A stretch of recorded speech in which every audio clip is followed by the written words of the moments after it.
धर्म के नाम पर राजनीति करने वालों के पैरों तले जमीन खिसक चुकी है।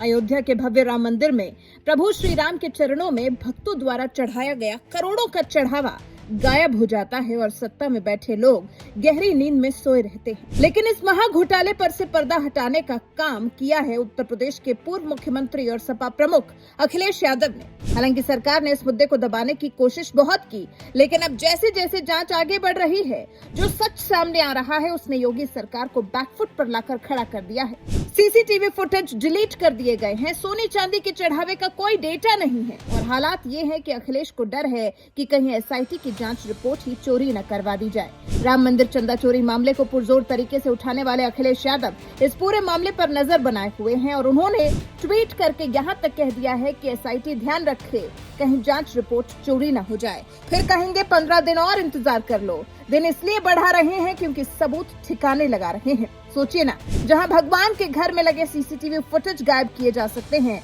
वहीं इस बात की क्या गारंटी है कि कल को इस घोटाले की जांच कर रही एसआईटी की रिपोर्ट चोरी नहीं होगी।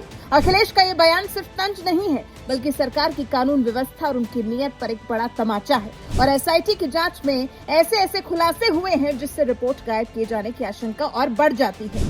चलिए ग्राफिकली आपको बताते हैं कि एसआईटी को जांच में क्या क्या मिला। CCTV footage delete. जांच टीम जब मंदिर के सुरक्षित कमरों और लॉकर के पास लगे सीसीटीवी कैमरों की कड़ियां जोड़ने पहुंची तो उनके होश उड़ गए। कई महत्वपूर्ण दिनों के सीसीटीवी फुटेज सिस्टम से गायब मिले। सोने चांदी का ब्यौरा नहीं, भक्तों ने जो क्विंटल के हिसाब से सोना चांदी और कीमती धातुएं दान की थी, उनके रिकॉर्ड बुक में भारी हेरफेर मिला है। कई किलोग्राम सोने चांदी का आधिकारिक ब्यौरा मिला ही नहीं। अंदरूनी मिलीभगत की आशंका।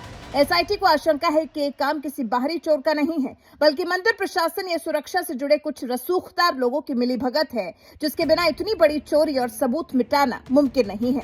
सही भी है, इसीलिए शायद इस मामले को लेकर अब योगी सरकार बैकफुट पर आती दिखाई दे रही है। जो सरकार बात बात पर राम मंदिर और जीरो टॉलरेंस और सख्त कार्रवाई का ढिंढोरा पीटती थी, वो आज इस मुद्दे पर बगले झांकने के लिए मजबूर दिखाई दे रही है। सरकार खुद को बचाने के लिए अब गोलमोल जवाब दे रही है। कभी कहा जा रहा है जांच चल रही है तो कभी बताई जा रही है तकनीकी खराबी। लेकिन योगी सरकार को ये समझ लेना चाहिए कि सिर्फ राम मंदिर में चोरी नहीं है, बल्कि राम भक्तों की आस्था को एक बहुत बड़ा धक्का है। जनता सब देख रही है। सरकार इस बात का जवाब नहीं दे पा रही है कि आखिर रामलला के दरबार में इतनी बड़ी चूक हो कैसे गई। क्या अपनी नाकामी को छिपाने के लिए अब असली दोषियों को बचाने का खेल खेला जा रहा है? वैसे सपा प्रमुख अखिलेश यादव ने ये मुद्दा उठाकर ये साबित कर दिया है कि वो विपक्ष के तौर पर जनता और आस्था के साथ खिलवाड़ नहीं होने देंगे। आज सरकार को जवाब देना ही होगा कि सोना चांदी कहाँ गया, सीसीटीवी फुटेज किसने डिलीट किए, और सबसे बड़ा सवाल ये भी कि क्या अखिलेश की आशंका भी सच साबित होगी, कि एसआईटी की जांच रिपोर्ट भी गायब हो जाएगी। इस महा घोटाले पर आपकी राय हमें कमेंट सेक्शन में जरूर बताइएगा। साथ ही हमारे इस वीडियो को लाइक कर चैनल को सब्सक्राइब कर बेल आइकन दबाना बिल्कुल मत भूलिएगा।